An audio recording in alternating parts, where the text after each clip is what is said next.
আপনার মোবাইলটা কি স্লো হয়ে গেছে? একটা মোবাইল 2-3 বছর ব্যবহার করার পরে ওই মোবাইলটা কিন্তু একটু স্লো হতে দিতে হবেই। সো আপনারা যারা আপনাদের মোবাইলটা নিয়ে এই স্লো প্রবলেমে বা হ্যাং প্রবলেমে পড়ে আছেন, আজকের ভিডিওতে ভিউয়ার্স আপনাদেরকে মাত্র 3টা সেটিং দেখাবো। এই 3টা সেটিং যদি আপনি আপনার ফোনে করে রাখতে পারেন, তাহলে আপনার ফোনটা আর কখনোই গরম হ্যাং বা স্লো হবে না। আপনার ফোন হয়ে যাবে রকেটের চেয়ে ফাস্ট। কিভাবে করবেন এই 3টা সেটিং? চলুন সেটাই আজকের এই ভিডিওতে আমি আপনাদেরকে ইন ডিটেলসে দেখিয়ে দিচ্ছি। Welcome back. তো এর থেকে সমাধান পাওয়ার জন্য শুরুতে আপনাদের মোবাইলের সেটিংসে চলে আসবেন। তারপর এখান থেকে স্ক্রল করে নিচে দেখতে পারবেন অ্যাডিশনাল সেটিং রয়েছে, এই অপশনটার উপরে ট্যাপ করে দিবেন। তারপর এখানে অ্যাক্সেসিবিলিটি অপশন পেয়ে যাবেন, এই অপশনটার উপরে ট্যাপ করে দিয়ে আপনারা একটু নিচে গেলে দেখতে পাবেন রিমুভ অ্যানিমেশন একটা অপশন আছে। এই অপশনটা যদি আপনাদের অফ থাকে তাহলে আপনারা এখান থেকে এই অপশনটা অন করে দিবেন।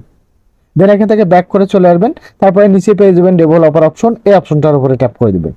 দেন আপনারা এখান থেকে একটু স্ক্রল করে নিচে যেতে থাকবেন, তাহলে আপনাদের সামনে কিছু অপশন আসবে, আপনাদেরকে একটু দেখা। এখানে দেখেন উইন্ডো অ্যানিমেশন স্কেল, এই যে 3টা অ্যানিমেশন স্কেল দেখতে পাচ্ছেন, এখানে ট্যাপ করে দিয়ে আপনারা এখান থেকে অ্যানিমেশন স্কেল 0.5x এটা সব জায়গায় সিলেক্ট করে দিবেন।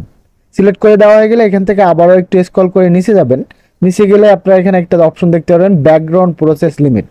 এই যে অপশনটা দেখতে পাচ্ছেন ব্যাকগ্রাউন্ড প্রসেস লিমিট, এই অপশনটার উপরে ট্যাপ করে দিয়ে আপনারা এখান থেকে নো ব্যাকগ্রাউন্ড প্রসেস এটা সিলেক্ট করে দিবেন। জাস্ট এই সেটিংগুলো আপনার ফোনে করে দেখুন, আপনার ফোন হয়ে যাবে রকেটের গতির চেয়ে ফাস্ট। ভিডিওটি ভালো লাগলে লাভ দিয়ে শেয়ার করুন এবং সেভ করে রাখুন। কমেন্টে লিখুন ফাস্ট মোবাইল চাই। That's it.